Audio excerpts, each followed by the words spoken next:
ఇక్కడికి I'm from Vizag. Vizag constituency MLA ఎవరు? వైజాగ్లో చాలా ఉన్నాయి. East, west, north, south, Bheemili, Gajuwaka, Pendurthi చాలా ఉన్నాయి.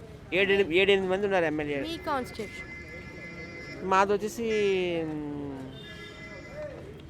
ఈస్ట్ రామకృష్ణ గారు. రామకృష్ణ. సో ఇప్పుడు మనకి అక్కడ వైసీపీ ఎక్కువ ఉందా, టీడీపీ ఎక్కువ ఉందా? ఈసారి టీడీపీ జనసేన వస్తాయని నేను అనుకుంటున్నా. టీడీపీ జనసేన అనుకుంటున్నా. ఆ. ఎందుకని? ఎందుకంటే మార్పు అనేది రావాలి కదా, చేంజ్ అనేది. ఎప్పుడు ఒకరికి మనం అవకాశం ఇవ్వకూడదు. ఎప్పుడు ఒకరికి అవకాశం ఇస్తే వాళ్ళు కొండెక్కిపోతారు. ఇప్పుడు మీ నియోజకవర్గంలో ఉన్న ఎమ్మెల్యే పాలన అభివృద్ధి ఏమైనా డెవలప్మెంట్ జరిగిందా? ఆయన కొంచెం డెవలప్ చేశారు. ఆయన యాక్చువల్గా అపోజిషన్ ఉన్నా కానీ సొంత నిధులతో బాగానే చేస్తున్నారు ఆయన వైజాగ్ ఈస్ట్కి. అంటే ఇప్పుడు మనకి ప్రభుత్వం మారితే మార్పులు ఎలాంటివి వస్తాయి అనుకుంటున్నారు? చంద్రబాబు నాయుడు గారు మళ్ళీ సీఎం అయితే హైదరాబాద్ని ఎంత బాగా డెవలప్ చేశారు ఆయన. హైదరాబాద్ని ప్రపంచ పట్టణంలో పెట్టిన వ్యక్తి చంద్రబాబు నాయుడు. సో అదే రకంగా వైజాగ్ కూడా చాలా సాఫ్ట్వేర్ కంపెనీస్ తీసుకొస్తారని అనుకుంటున్నాను నేను. ఈరోజు సడన్గా జగన్ వాళ్ళ అమ్మని కలవడానికి గల రీజన్స్ ఏమై ఉంటాయి? ఎప్పుడైనా కలవచ్చు, కొడుకు తల్లిని ఎప్పుడైనా కలవచ్చు. ఇన్ని రోజులు లేని ప్రేమ ఏదైతే అనురాగం ఉందో ఇప్పుడు మళ్ళీ సడన్గా ఎందుకు వచ్చింది? అట్లా అని మనం అనుకుంటున్నాం కానీ వాళ్ళు కలుస్తూనే ఉన్నారు. సిస్టర్ని, బ్రదరు, మదర్ని, సన్ను కలుస్తూ ఉన్నారు. ఏపీలో షర్మిల గారు కాంగ్రెస్ని లీడ్ చేస్తే జగన్ పరిస్థితి ఏంటి?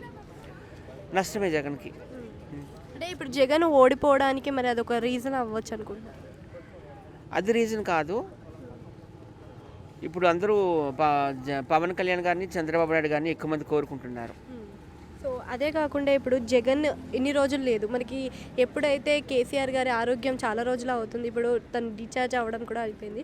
డిశ్చార్జ్ అయిన తర్వాత ఇప్పుడు పరామర్శించడానికి పోయడం కాకుండా వాళ్ళ అమ్మతో కలవడం కూడా జరిగింది. సో ఇప్పుడు తనని పరామర్శించడానికి వచ్చారా, లేకపోతే వాళ్ళ అమ్మతో పొలిటికల్ డిస్కషన్ చేయడానికి వచ్చారా? ఆయన ఆంధ్రాకి సీఎం, చాలా పనులు ఉంటాయి హైదరాబాద్లో. కేసీఆర్ గారికి ఆల్రెడీ ఆయన ఫోన్లో పలకరించారు. ఇప్పుడు టైం దొరికింది, డైరెక్ట్గా వచ్చి పలకరించి బొకే ఇచ్చారు. తప్పలేదు కదా. వాళ్ళ అమ్మగారిని అయితే కలుస్తూనే ఉంటారు ఆయన ఎప్పటికప్పుడు. వైఎస్ఆర్సీపీ అండ్ మన టీడీపీ రెండు కూడా బీసీ వర్గాలకే ఎక్కువ సీట్లు ఇస్తామని హామీలు ఇస్తున్నారు. మరి ప్రజలు ఇద్దరిలో ఎవరిని నమ్ముతారు? నేను అసలు ఈ కులాల కోసం ఎక్కువ నమ్మను. నేను అంతా మనుషులే అన్నట్టు నమ్ముతాను. ఈ రెడ్డి అని, చౌదరి అని, కాప్ అని ఇట్లా నేను నమ్మను. యాక్చువల్గా ఇవి తీసేయాలి ఫస్ట్. ఇప్పుడు షర్మిల గారు క్రిస్మస్కి మన నారా లోకేష్ గారికి గిఫ్ట్ పంపించడం జరిగింది కదా. సో అలా గిఫ్ట్ పంపించడం వలన వాళ్ళ పార్టీలో ఏమైనా జాయిన్ చేసుకుంటారనే ఉద్దేశమా? లేదు, షర్మిల గారు క్లియర్గా చెప్పారు. ఆమె పార్టీ పేరు వైఎస్ఆర్ తెలంగాణ. నాకు సోనియా గాంధీ గారు అంటే ఇష్టము. కాంగ్రెస్ పార్టీ అనేది ఒక నేషనల్ పార్టీ, సెక్యులర్ పార్టీ. ఆ పార్టీ అంటే నాకు ఇష్టము. నేను ఆ పార్టీతోనే మెర్జ్ అయిపోతానని ఆమె చెప్పారు కదా. డైరెక్ట్గానే ఇండైరెక్ట్గానే చెప్పారు కదా. టీడీపీలో జాయిన్ అయ్యే ఛాన్సే లేదు. లేకుంటే వీళ్ళందరూ మహాకూటం పెట్టుకోవచ్చు అనమాట.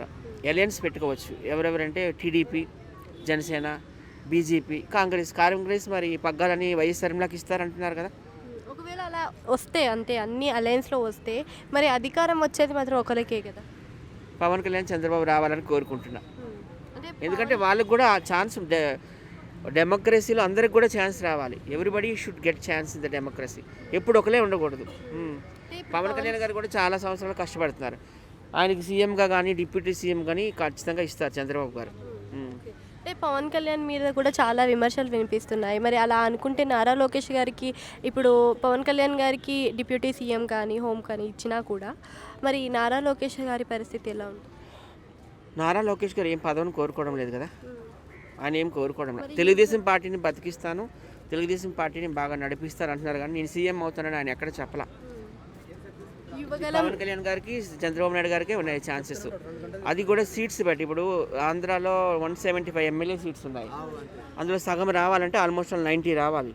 ఒకవేళ తెలుగుదేశంకి ఒక 70 వచ్చి, జనసేనకి ఒక 20 వచ్చిందనుకో, షేర్ చేసుకుంటారు. 2.5 years. అలా చాలా సందర్భాల్లో జరిగాయి కదా. ఇయర్స్లో చేయలేని డెవలప్మెంట్ 2.5 yearsలో చేస్తారని నమ్మకం ఉందా? చంద్రబాబు నాయుడు అంటే ప్రపంచము గర్వించదగ్గ నేత. ఎందుకంటే ఆయన పరిపాలన చూడడానికి అప్పట్లో బిల్ గేట్స్ కానీ, బిల్ క్లింటన్ కానీ చాలామంది వచ్చారు, మెచ్చుకున్నారు కూడా ఆయన్ని.